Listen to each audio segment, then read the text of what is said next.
Alright guys, here's a quick video of how to assemble the MH-20 if you want to put the additional rifling plate and whistles onto the foam bodies.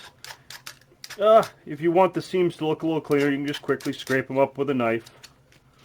But to put on the rifling plate, snip off the runner and take the body.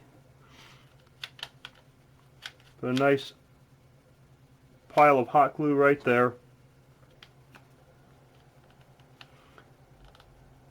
Do a bead of hot glue around the outside.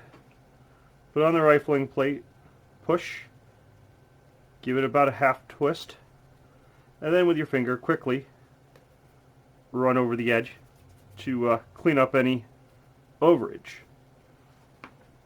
The whistles are put together with hot glue as well. You can just twist and pop them off the sprue bushings. And then you put a very light bead around the rim of the whistle body really quickly and stick it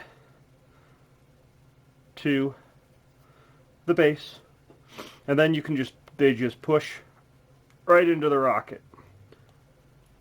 We don't glue them in for two reasons.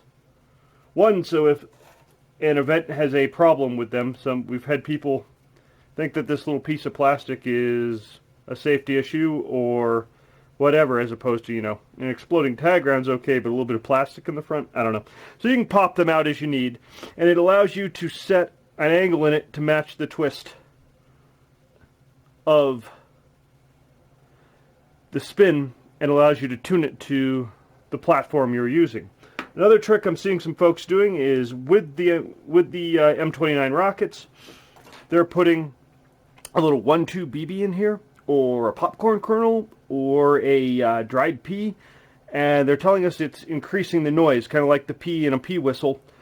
But it's not working on the MH-20s because the spin, the centrifugal force, is pushing the pea out, and it's not allowing it to move well to create the warbling noise. Alright.